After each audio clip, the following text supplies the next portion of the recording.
मान्छेहरुलाई आरिस लागेर जलेको देख्दा म चाहिँ छक्कै पर्छु। यो कति दिन भयो म चाहिँ एकदम छक्कै परिसके। त्यस्तो आरिस हुँदो रहेछ मानिसलाई। किन भन्नुहुन्छ भने साथीहरु, यो 2-3 दिनदेखिबाट म फेसबुकमा पोस्ट भेट्दै छु। एकदम अत्यन्त विद्वान महान व्यक्तिहरु कतिपयको पोस्ट भेट्दै छु। उहाँहरुलाई लाग्न थालिरहेछ अरे कि यो भिडियो क्रिएटरहरु देखिनबाट उहाँहरु किन त फेसबुकमा हुनुहुन्छ जस्तो खालको लाग्छ अरे आफूले। फेसबुकमा अहिले इन्टरनेशनल भिक्षा खोज्दै छन् अरे। त्यस्ता भिक्षारी निस्केका छन् अरे। उहाँहरुले त्यस्ता पोस्ट हाल्नुपर्छ। ठिकै छ, हामीहरु भिडियो क्रिएटरहरु इन्टरनेशनल भिखारी हुन्। तपाईलाई केको टेन्सन पर्यो? तपाई त मार्क जुकरबर्ग होइन नि त, र तपाईसँग त मागेका छैनौं हामीले। मार्क जुकरबर्गलाई त टेन्सन परेन भने तपाई को हो टेन्सन लिने? तपाई हाम्रा भिडियो लुकी हेर्नुहुन्छ र त तपाईलाई त्यस्तो जलन हुन्छ त। हेर्नु नथ्यो भने कसरी थाहा हुन्थ्यो र तपाईलाई त्यस्तो भित्रैदेखि जलेर आउँथ्यो, रिस उठ्थ्यो। तपाईलाई मनै छैन फेसबुकमा बस्न, नबस्नु न त। कसैले समातेर पनि राखेको छैन तपाईलाई। नबस्नु, सोशल मिडियाबाट पर रहनु र अरूले गरेका काममा किन आरिस गर्नु। र हाम्रा भिडियो हेर्न मन छैन नहेर्नु न त, स्किप गरिदिनु या फ्रेन्डमा हुनुहुन्छ भने अनफलो गर्नु।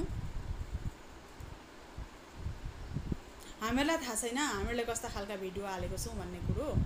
हामीले के अश्लील भिडियो हालेको छौं? के फेसबुकमा युट्युबमा काम गर्ने चाहिँ सबै नराम्रा हुन्?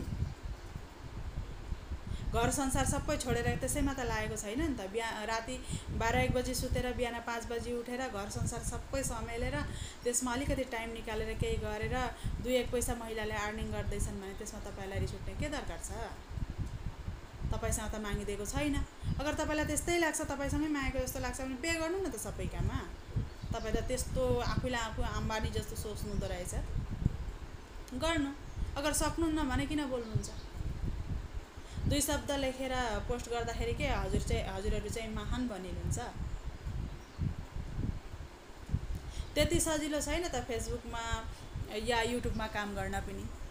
त्यहाँको रुल रेगुलेसन मानेर त्यही हिसाबले चल्नुपर्छ। त्यसै पैसा कमिँदैन। घरको दिनचर्या देखाएर होस्, वा अलिकति केही गरेर होस्, अलिकति टेक्स्ट लेखेर होस्, केही होस्, 2-1 पैसा अर्निङ गर्छन् भने तपाईलाई त्यसमा रिस उठ्ने के कुरो आयो? तपाईहरुले रिसाउनु पर्ने त केही कुरो छैन नि त त्यहाँ। तपाईहरुको गोजीबाट जाँदैन त। अगाडि त केही थिएन, ठिकै छ अरे। अहिले त अब सोशल मिडिया जब भइकिन फेसबुक युट्युबबाट कमिँदैछ, कति व्यक्तिहरुले त कति कमाइसक्नु भएको छ। उहाँहरुको घरै चलेको छ।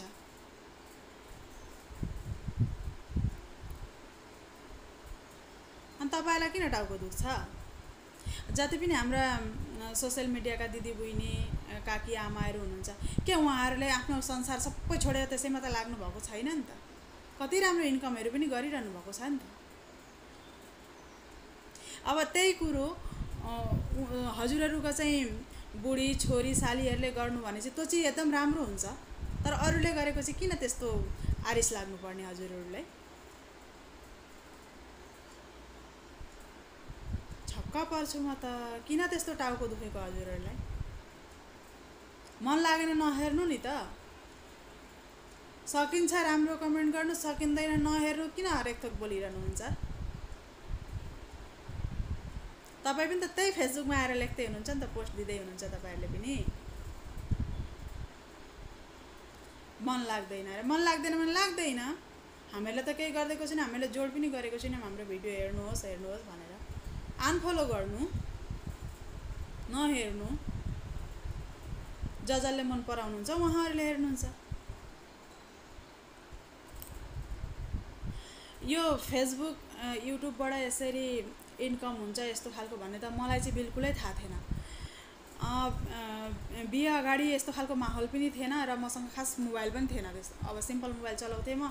त्यस्तो भिडियोहरु मैले केही गरेको पनि थिएन। घरमा भाउजूहरु टिकटकहरु बनाउनुहुन्थ्यो, तर ममा त्यस्तो खालको थिएन। म यहाँ आएर बिहे पछाडी होस्, बाबु जन्मिकिनै होला हौ, म भिडियो अब अलिकति टाइम भेट्दा त मान्छेले अब मोबाइल त हेरिन्थ्यो नि त। अनि हेर्दै जाँदाखेरि एक दिन आसामपट्टिकै एकजना दिदी अत्यन्त गरिब घरको आमा र छोरी मात्रै बस्नुहुन्छ त्यो घरमा, घरबाट पनि पानी चुने कस्तो हो कस्तो गरिब नि। अनि उहाँले घरको दिनचर्याहरू देखाएर भन्दै हुनुहुन्थ्यो, म आफन्तकोमा जाँदा पनि हामीहरू जाँदाखेरि दैलो थुन्थे, कस्तो हुन्थ्यो, कस्तो हिंसा गर्थ्यो। त्यो त त्यही हो नि त, अहिलेको जमानै त्यस्तै छ, स्वार्थपन। जसको पैसा छ त्यसैलाई महान भन्छन्, जो गरिब छ त्यसलाई त कसैले पनि हेर्दैन।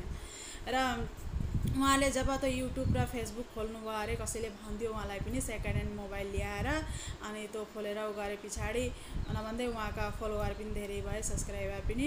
र अहिले मैले यस्तो खालको इन्कम गरेँ भनेर उहाँले पैसाहरू पनि देखाउनु भयो। र पछाडि अहिले बिचरा त्यो दिदीले घर कस्तो राम्रो बनाएर आमालाई राख्नुभएको छ। उहाँकै गाडीमा अहिले ती बोल्ने मान्छेहरू हिँडिरहेका हुन्छन्, उहाँले पोस्ट राख्नुभएको हुन्छ, यसो गर्थे आज मेरै गाडीमा हिँडिरहेका छन् भनेर। त्यतिसम्म हुन्छ मान्छे, पहिले बोल्छ बोल्छ बोल्छ बोल्छ भरे त्यसैको पछि पछि लागिरहेको हुन्छ। अहिले दुनियाँतिर सम्बोधन गर्न पनि उहाँलाई बोलाउँछन्। र त्यो हेरे पछाडि मैले हस्बेन्डसँग भने यस्तो पनि हुँदो रहेछ, यहाँ हेर्नुहोस् त उहीँको दिदी हो यस्तो खालको भनेर भन्दाखेरि, त्यो च्यानलको नाम पनि म भन्न चाहन्छु, उसु पनि नामको च्यानल छ त्यो दिदीको, नाम चाहिँ के थियो मलाई त्यस्तो थाहा भएन, म हेर्थेँ।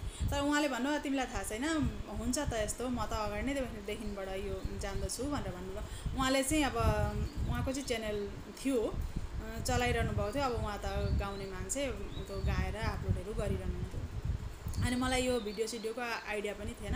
अनि तिमी गर्छौ भने भन, म खोलिदिन्छु भनेर। उहाँको चाहिँ एकदम फुल सपोर्ट छ है मेरो हस्बेन्डको सपोर्ट भए पछाडि अरूबाट डराउनु पर्ने त कुरो छैन नि त। घर परिवारको सपोर्ट भए पछाडि अरू हामीले के गल्ती हालेको छ, केही त त्यस्तो गलत भिडियो हालेको छैन नि त। र के हामीले चाहिँ हाम्रो चाहिँ स्वाधीन छैन, केही गर्न पाइँदैन। र उहाँले त्यो च्यानल त्यही दिनै फेसबुक पनि युट्युब पनि खोलिदिनु भयो। र उहाँको पनि युट्युब च्यानल त्यही दिन खोलेको, पहिलेको च्यानल के भएछ उहाँको। र नभन्दै आज 1 वर्ष जति भयो होला युट्युबमा सब्सक्राइबर हुन त धेरै नै गाह्रो हुन्छ। उहाँ अब त्यस्तो गाउनुहुन्छ र पनि उहाँको च्यानल त्यसरी ग्रोथ भएको छैन, सब्सक्राइबर बढेको छैन। तर मेरो अहिले युट्युबमा सब्सक्राइबर 1426 सब्सक्राइबर हुनुहुन्छ। सबै थोक क्लियर छ। अब वाच टाइम मात्रै कमी छ, त्यति हुँदाखेरि चाहिँ मोनेटाइजिङ हुन्छ। अनि यता फेसबुकको पनि त्यसरी नै सबै थोक भइसकेर चल्दैछ। र तपाईहरुले अब अलिकति फ्री टाइम भेट्नुभयो, कसैको कुरा गर्नु, हामुकाले यस्तो भिडियो बनाइ, तामुकाले त्यस्तो भिडियो बनाइ भनेर आफ्नो टाइम वेस्ट गरेर त हाम्रो कुरा गर्दै हुनुहुन्छ नि त, हैन? कुरा गर्दै हुनुहुन्छ, 2-4वटा पोस्ट लेख्दै हुनुहुन्छ, तर पाउनु त केही पाउनुहुन्न तपाईहरुले। तर हामीले आएर आज मोबाइलमै मुख दुखाउँदैछु वा केही भन्दैछु भने पनि 2-1 पैसा हामीले अर्निङ गर्दैछौँ। त्यसमा तपाईहरुले रिस्क गर्नुपर्ने केही कुरो छैन।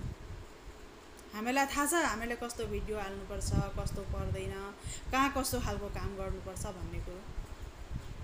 र आरिस गरेर केही हुनेवाला छैन। हजुरहरुले भन्नुभयो भन्दैमा हामीहरु भिडियो गर्न के गर्न छोड्दिनौं गरिरहेको काम। र त्यस्तो आरिस गरेर जल्नु पर्दैन, भित्रभित्र डढेरो लाग्छ नि। फेरि धेरै आरिस गरौ भने धेरै आरिस गरेको राम्रो होइन। सक्नुहुन्छ राम्रो कमेन्ट गर्नु, सक्नुहुन्न बोल्दै नबोल्नु। त्यसमा गलत केही छ भने होइन यो यस्तो भयो यस्तो भनेर सिकाइदिनु न, त्यही हो मान्छेको कर्तव्य। अब मेरो काका अस्ति अमेरिका बस, अहिले त घर आउनुभयो नेपाल। अनि अब अगाडि सधैँ नै भने जस्तो छिटो छिटो फोन गराइ हुन्थ्यो नि त। अहिले अब केटाकेटी पनि अनि यताउता गरेपछि त्यस्तो हुँदैन। अनि फोन गर्दा के भन्नुहुन्छ, छोरी जे होस् रमाइलो छ जिन्दगी है, मोबाइलहरुमा भेटिन्छ, धेरै खुसी लाग्छ, रमाइलो पनि गर्न जरुरी छ जिन्दगीमा, घरैमा मात्रै बसेर पनि हुँदैन, घरै बसेर पनि केही गर्न सकिन्छ भने गर्नुपर्छ भनेर काका पनि कुरो गर्नुहुन्थ्यो। त्यति राम्ररी मान्छेले भन्नुहुन्छ, अरू पनि धेरैजना मान्छेहरू हुनुहुन्छ त्यसरी भन्नुहुन्छ, राम्रो लाग्छ, गर्नुपर्छ, जे सकिन्छ। बाहिर गएर गर्नुभन्दा अब घरमै बसेर केही हुन्छ भने गर्दा केही हुँदैन भन्नु। अब यहाँ हाम्रो घर परिवारबाट चाहिँ फुल सपोर्ट छ। र हस्बेन्डबाट त एकदम कति हो कति, उहाँले नभन्नु भएको भए त म आज यतिसम्म गर्ने पनि थिइनँ र मलाई थाहा पनि हुने थिएन। र सबै क्रिएटरहरुकै त्यस्तै हो नि त। हजुरहरुले आरिस गरेर त केही हुनेवाला छैन नि त। हामीहरु के भिडियो बनाउन छोड्छौं? सबै क्रिएटरले छोड्दिनौ नि त, गर्छौं हामी, हाम्रो समय अनुसार हामीले अपलोड गर्छौं। अब आफ्नो घर परिवारलाई र मार्क जुकरबर्गलाई नै प्रब्लम छैन भने हजुरहरूलाई किन प्रब्लम हुनु? नहेर्नु न त, बिन्ती नै गर्छु म, नहेर्नु भिडियोहरू। त्यस्तो तपाईँहरूलाई नराम्रो लाग्छ भने। ल म सबै भिडियो क्रिएटर दिदी बहिनी आमा काकीहरूलाई भन्न चाहन्छु, हजुरहरू चाहिँ के भन्नुहुन्छ यो विषयमा भन्नुहोस् त, कमेन्ट गर्नु है। ल भेटौँला अब अर्को भिडियोमा। By by, Radhe Radhe.